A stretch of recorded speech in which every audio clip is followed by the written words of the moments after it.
answer from the mayor.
Good evening.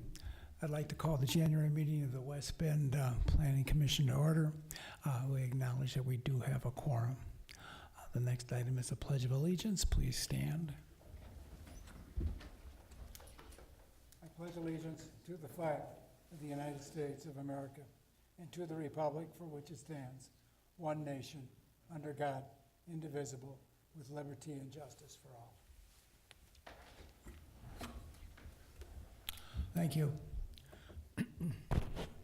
Moving on, the next item is the approval of the minutes from the regular meeting of November 7th, 2018. Motion to approve. Any further discussion? All in favor of said motion signify by saying aye. Aye. Opposed by the same sign. Motion's carried. Thank you.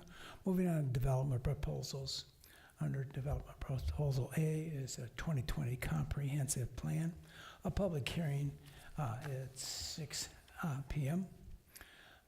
This is a public hearing to request to amend the 2020 comprehensive plan for the city of West Bend for a change in the recommended land use for approximately 15 acres of land located at the northeast corner of University Drive and West Decorah Road from multifamily use to industrial use by the city of West Bend. Applicants, the city of West Bend Department of Development. Good evening, everyone. Thank you. The item on tonight's agenda for the comprehensive plan is for a change in land use. Back in November of last year, the commission reviewed a request to change the land use for approximately 15 acres located at the northeast corner of Decorah Road and University Drive. As a part of the request, the Plan Commission did have to set a public hearing for this in order for the commission to act on amending this comprehensive plan to hear any comments or concerns of the neighboring area. The land was annexed into the city back in 2011 as part of the boundary agreement. And as a part of that, the comprehensive plan had this area identified as multifamily residential use. The property owner, along with the Department of Development, is requesting an amendment to the comprehensive plan to modify the recommended land use from the multifamily use to industrial. This request is to help facilitate the development of this property for the use of an industrial building for storage and a work area for the property owner and his business. As a part of it, he's also considering doing some cold storage buildings as a future development for this.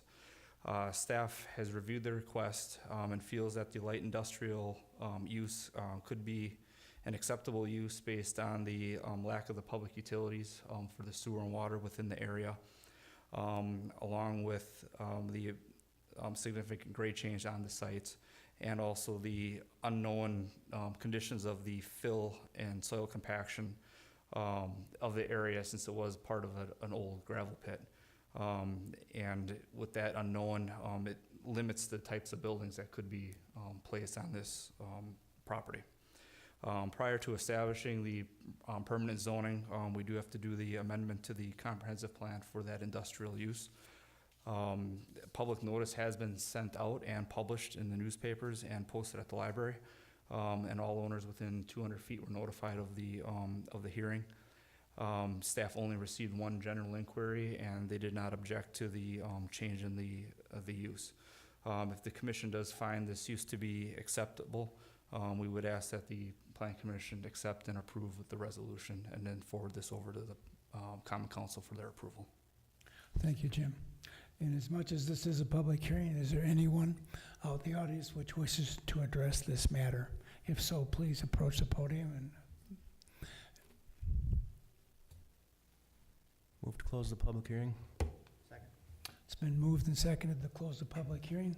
All in favor of said motion signify by saying aye. Aye. Opposed by the same sign. Motion's approved. Moving on then, I think we just go to B. Right, okay. The next item then to consider in conjunction with this is, Actually, you would need to take action on the resolution. okay, yeah, thank you. Entertain a motion, how we want to proceed on the motion about the amending the comprehensive plan. Second? Further discussion? All in favor of said motion signify by saying aye. Aye. Opposed by the same sign? That motion is carried. Thank you. Moving on to item B, zoning amendment, another public hearing at 6:01 PM. This is item ZA-18-008, a public hearing for a request to permanently zone approximately 15 acres of land located at the northeast corner of University Drive with Decorah Road from temporary to M1 Light Industrial District by the City of West Bend. Again, the applicant, the City of West Bend, and Jim Reinke, our development specialist. Thank you. Thank you. This is a follow-up to the comprehensive plan. This actually establishes the permanent zoning. The property is zoned temporary at this time as a part of the boundary agreement. What we're requesting is to affix the permanent zoning to the M1 Light Industrial Use District. The surrounding zoning area, or zoning in the area, we do have temporary zoning to the north and to the west, as those were part of the boundary agreement that were annexed to the city back in 2011. The zoning to the south is actually town zoning, and that would remain town as part of the boundary agreement request. The comprehensive plan amendment has been approved by the commission and then will be forwarded over to the council for their final recommendation. And then it would be consistent with the land use plan. This zoning would be an acceptable alternative due to the site constraints, as mentioned before, with the utilities, the soil conditions, and then the physical separation between all the uses. Again, all owners within 200 feet were notified of the public hearing, and staff received no inquiries or comments regarding the actual zoning amendment hearing. Staff would recommend approval of the zoning from temporary to M1 with the condition that the 2020 comprehensive plan be amended and approved by the Common Council. Thank you, Jim. Again, as this is a public hearing, is there anyone in the audience which wishes to address this matter? Make a motion to close the public hearing. All in favor of said motion, please signify by saying aye. Aye. Opposed by the same sign? I'll entertain a motion then to permanently zone as requested to enact a zoning amendment as presently discussed. Motion to approve. Any further discussion? If not, all in favor of said motion signify by saying aye. Aye. Opposed by the same sign? Motion's carried. Moving on to item C, a site plan. Site plan number 1, it's SP-18-021, a site plan for a 5,040 square foot building addition, an additional driveway to Creek Drive for 1021 North River Road by Thomas Eisenhower Properties, LLC. Applicant is Thomas Eisenhower of Eisenhower Properties, and the agent is Bill Ham of Walters Buildings. Jim, again, please enlighten us. Thank you. This site plan is for an industrial building addition. This building addition would benefit the tax increment district number 7. The property is zoned M2, heavy industrial. The proposed building and the driveway being proposed all conform to the standards of the M2 district. A screened refuse area is being provided on the south end of the new driveway area. The applicant is requesting a exception to the urban design standards to allow a chain link enclosure with vision slats versus a solid wood enclosure. So the commission has the ability to make that exception based on the request from the property owner. Access to the site exists from River Road right now. They are also requesting for a secondary driveway on Creek Drive to create a circular motion for or circular pattern for their deliveries and loading and unloading. The parking for the site will remain unchanged. Adequate parking is provided for the amount of staff and customers that they have that come to the site. A stormwater management plan does exist for the site, and an amendment to the stormwater plan is required to be submitted and approved by engineering prior to the issuance of a building permit. The site grades in general will remain the same. The only changes that will be occurring will be around the proposed building area, and then also with the driveway. During the review, staff did have some concerns regarding the driveway grades. So an amendment to the site plan is required prior to the issuance of the permit, and with the stormwater management plan to be consistent with that, to be provided prior to issuing the building permit. The owner is also requesting for another exception for curbing.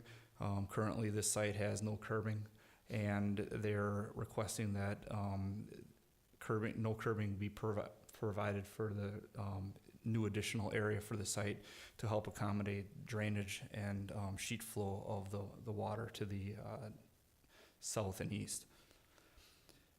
Additional landscaping is being provided throughout the site in the building addition area and then along the new driveway area.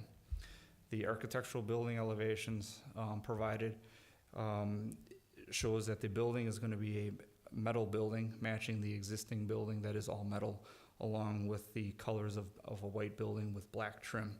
And the owner is also requesting a third exception, an urban design exception for the building materials, so to have an all metal building versus what the code requires of masonry. Since this building does not have any other masonry, it would have been hard to incorporate masonry on this new addition. So they are asking for that exception to be included also. Staff would recommend approval of the site plan with 3 conditions. One, that prior to the start of construction of the building permit, that we have an erosion control plan, submission and approval of an amended stormwater plan, and then revision to the site plan to incorporate the grading concerns that we have for the driveway, along with being consistent with the stormwater plan. Okay, thank you, Jim. Is there anybody here from Eisenhower Properties LLC who wishes to address this or speak to it? If so, please. All right. Please give your name and address. Thank you. Bill Hum, Walters Buildings. Our corporate office is at 6600 Midland Court in Allenton. Mailing address is P.O. Box 388, Allenton. It's pretty self-explanatory, I guess, what Jim went through. We were looking at putting a chain link fence around the dumpster enclosure. If we can, we're going to install some arborvitaes around it to also shade it. Colors would match exactly what's on there, white and black. Like he said, it's very hard to try to put more brick on this building and make it look aesthetically pleasing. I looked at this a number of times and just can't figure out how to incorporate it in and make the building look any better. Matter of fact, I think it would look kind of out of place if we put it on this new part and nowhere else. The driveway would go out to the north. The code requires that you have to have a truck turnaround, and when we looked at it, Tom decided that he'd like to have another exit out anyway, and it was proposed on the last edition that they did, in 95, I believe it was, that we were gonna go out to the north anyway, and it never got done. So that's what we're looking at doing right now. We have R.A. Smith looking at the contours for the driveway, so we can get all the grade and elevations done the way the city wants them. And they are also going to revise the stormwater management plan. Okay, thank you. Any commission members have any questions for Mr. Ham? I'll make a motion to approve contingent on the 3 staff comments. Second. It's been moved and seconded that the planning commission approve the site plan. But just this thing, Jim, you had a note in here about if we find the urban design exceptions to be acceptable, staff would recommend a condition be added specifying the approval of these requests. How would you word that? Correct. I would say that, the planning commission would approve the noted urban design exceptions for the refuse enclosure, the curbing request, and also the architectural building provisions for all metal versus no brick. And so that would be item 4, as you just related to us, Yeah, we could add that as the fourth condition if everyone if that's is in concurrence with the people. in agreement with that. Okay. It's been moved and seconded to approve the site plan with these 4 conditions. Number 1, submission and approval of erosion control plan prior to any land disturbing activities and prior to the issuance of a building permit. 2, submission to an approval by the city engineer of amended stormwater management permit prior to the issuance of a building permit. And 3, revision of a site plan to show all proposed grading contours, providing a compliant driveway slope and all other site grading consistent with the stormwater management. And 4 would be including the requested 3 exceptions as delineated by Mr. Reinke. Any further discussion on this motion? If not, all in favor of said motion signify by saying aye. Aye. Opposed by the same sign. Motion's carried. Thank you. Good. Very good. Thank you very much for enlarging and continuing to do business in West Bend. Moving on to discussion item D is discussion regarding amending the residential fence requirements in Chapter 17 zoning code, West Bend Municipal Code by the City of West Bend Department of Development. Who's handling that? Okay, thank you, Mark. As indicated in the memo, we had a request of staff to bring this forward to the Plan Commission by Alderman Christian. He has a number of constituents that were asking for consideration of changes to the code, particularly in residential for single and 2 families, and specifically for the regarding the setbacks for residential fences against alleyways, and the main concern also was within the requirements for fencing within front yard, specifically along where there are 2 street yards on corner lots. Our code does not address any difference whether it's on the side of the house but still along a street. It's still considered a street yard, and it has the requirements that I outlined in the memo, in that it has a height restriction of 4 foot, 3 foot in a division triangle, no closer to 6 inches to the property line. And of the most significant concern is the opacity. It says no greater than 50% opacity within these front yards. The main concern on the front yard fencing of these side of the building is that there are a number of new style residential fences that are out there for sale.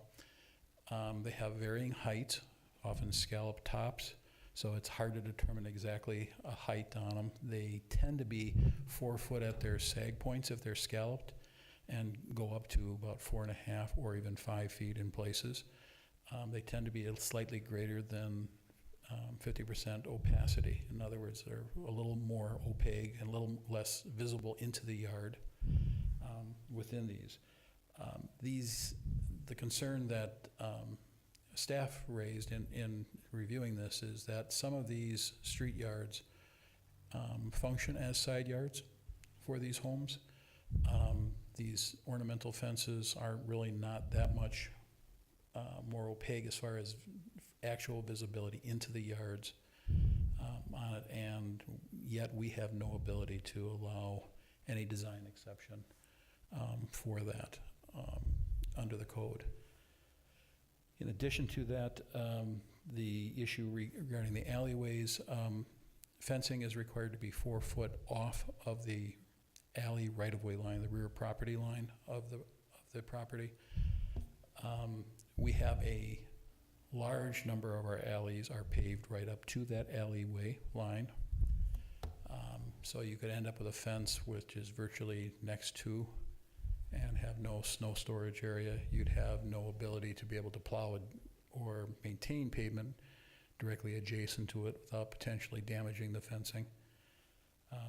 In addition, but The usual comment is, well, we have garages that are right up to that. Now, the garages are non-conforming, but are probably legal non-conforming because most of those were constructed on alleys long before we had setback requirements as a community.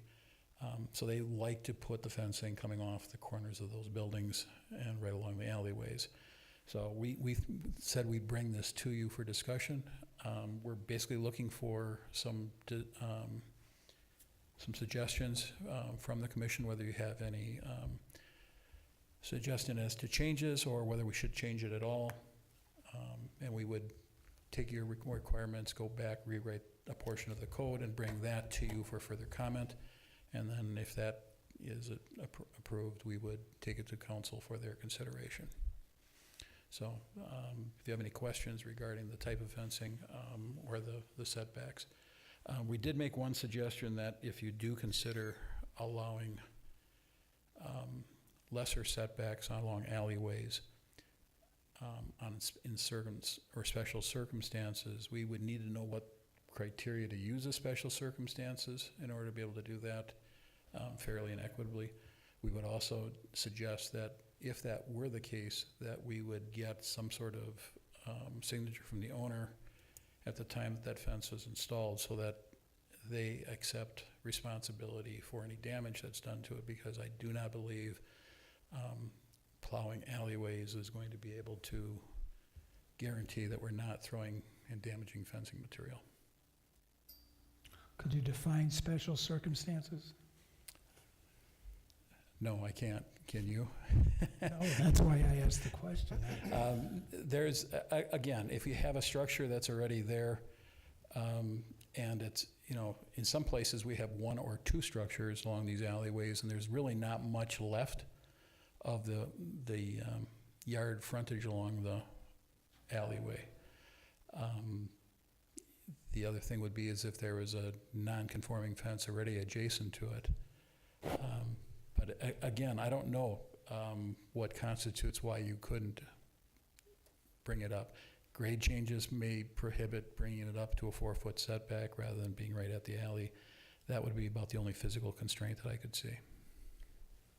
Mark, as it is right now, if someone wanted to put a fence up non-conforming, they would come to us for a variance, correct?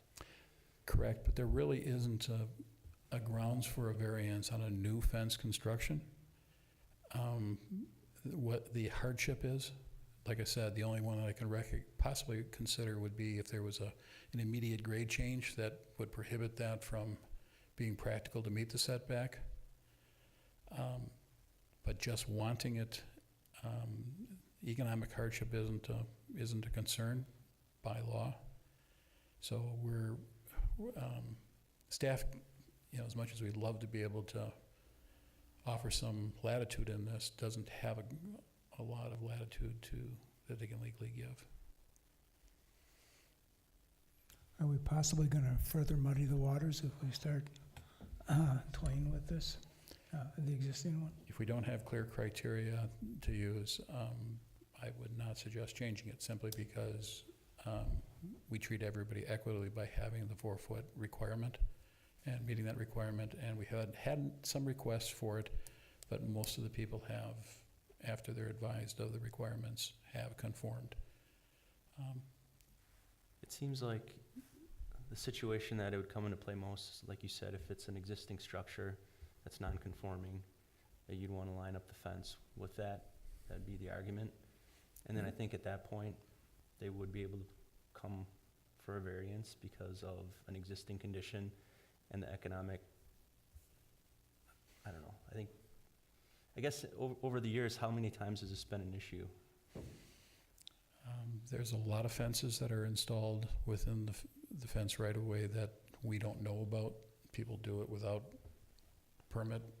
It's improper, but it happens.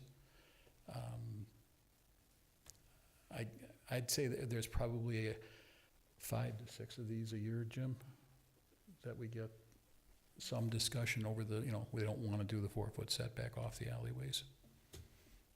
Usually about, I would say that, probably 4 or 5, you're right. I'll muddy the waters even further. I mentioned in the memo the vision triangle issues. Technically, there's supposed to be, fencing's supposed to be dropped to a 3-foot height. That, I know that 3-foot height, when it was discussed and passed in the ordinance, was the discussion of the vision triangle on street corner intersections. But the way it is worded, it also applies to alleyways and street intersections. That means that that corner piece within a set distance of the intersection of those two right-of-ways, the fence has to be dropped to a 3-foot height. It's, the question is, and Max might be able to answer it better, but in most cases, as you proceed out of an alleyway, you can progress far enough over the sidewalk to see traffic, the traffic issues without worrying about the fencing at the property line. But the way it's worded, we have no flexibility when it comes to that. But what happens if I'm coming on the actual streetway and I can't see the people coming out of the alleyway because of the height? Entirely possible, but they're supposed to be yielding to you. Oh, are they all marked that way with the octagonal red signs? Yeah, well, I will add to that, to reinforce what Jim is saying, that basically the vision triangles are provided for the traffic on the major roads to be able to evade, to do the maneuver to evade if the vehicle on the minor leg, so the alley or the minor road, doesn't obey the traffic control or the traffic rules. So, yeah, the problem would reside more with the faster moving vehicle, really. And those would be the ones that need to see the other vehicle. I understand that, somebody in the alley can come slower and not be too worried about the main street traffic, but yeah, the problem resides with the main street traffic moving faster. And I know that the facility development manual goes up to 3.5 feet. So I know the city is a little more restrictive with the 3 feet. But if the city would change, I would recommend staying at the 3.5. It's not a real practical, if you're not going to do 3.5, the 3-foot is just as legitimate because there really aren't the alterations between, the increments between 3 and 4 foot, usually in the fencing materials. Yeah, I understand. So I don't know, gotta talk to the manufacturers. I don't have a solution. That's just my recommendation, that not to go beyond the recommended value in the FDM.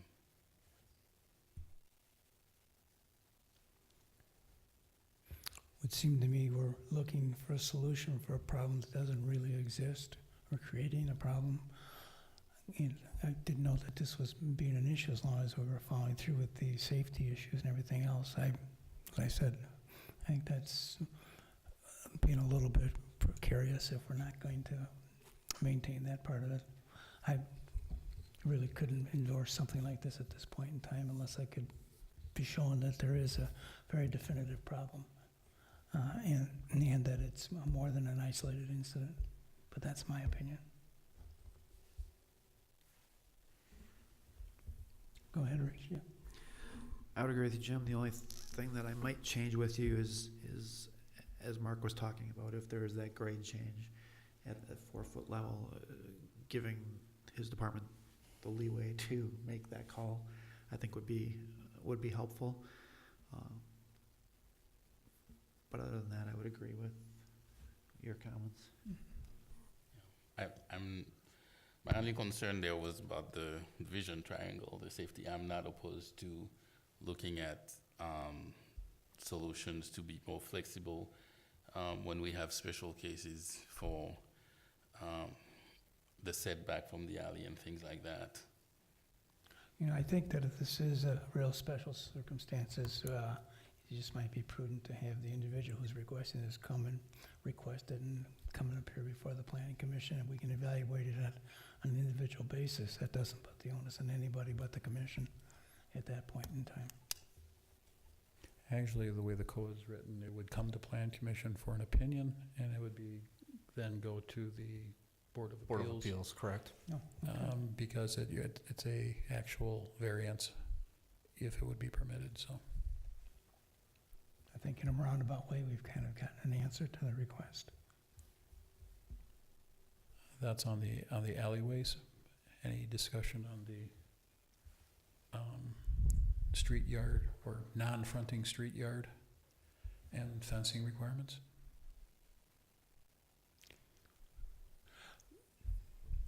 Well, if we're talking about a non-fronting, would it also be like on a corner lot?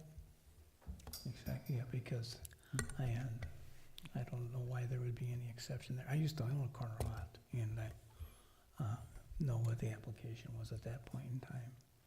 And I think it should apply the same way it does on the front lot, if it's a corner.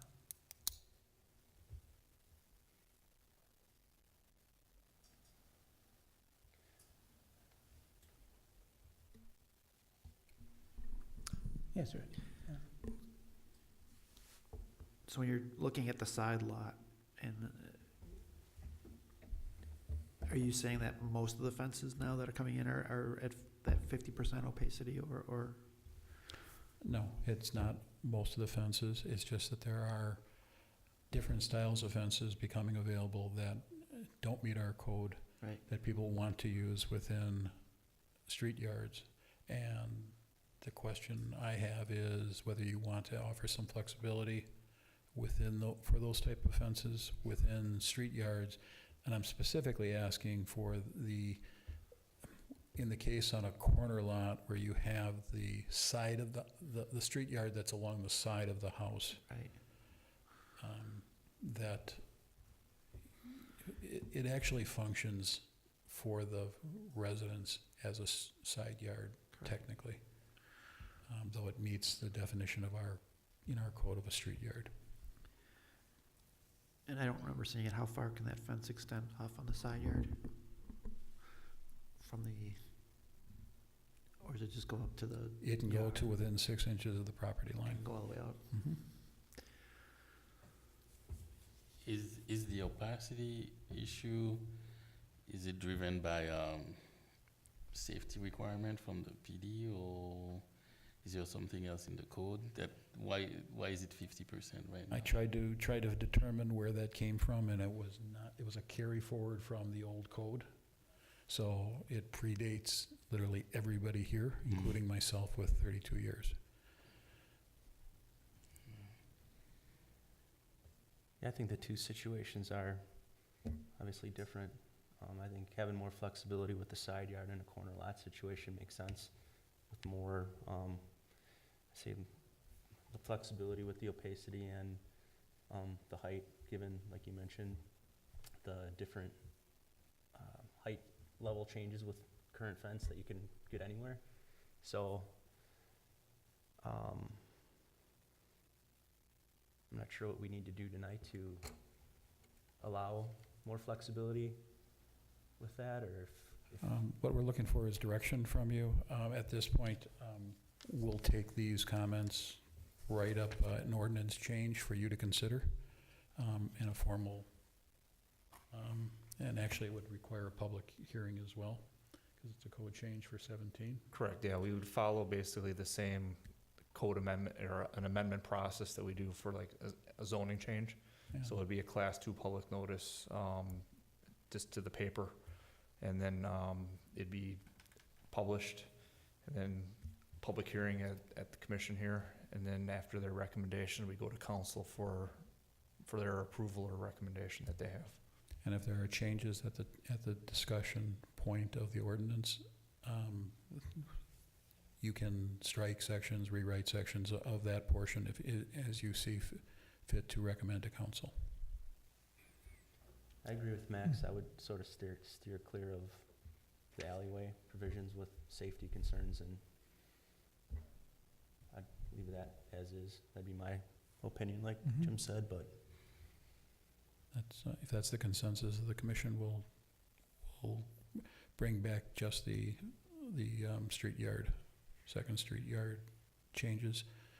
with some wording on some flexibility for fencing type and height. When do you think you'd have that ready? In a couple months?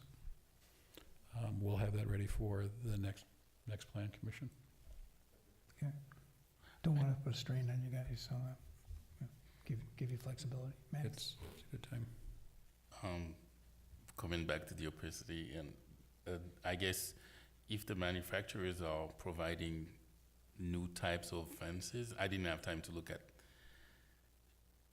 municipal codes of other communities to see if, they allow different levels of opacity on this type of configurations. Maybe it's something we could look at and model our next step with that.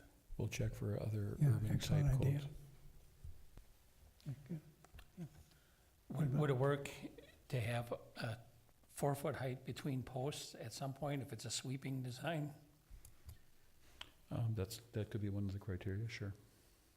Just at some point within that run, there's a 4-foot height. So you're Sure. saying like between panel sections, Yeah, it could peak out and then come back down? Or an average height of 4 feet or something like that? that would work too. And as far as the alleys, you gotta have a place for the snow. We've been lucky the last couple of years, but I'm all for that 4-foot setback. Any other comments, questions, or concerns on this item? If not, there's no further business to come before the commission. I hereby adjourn this meeting. Thank you all very much.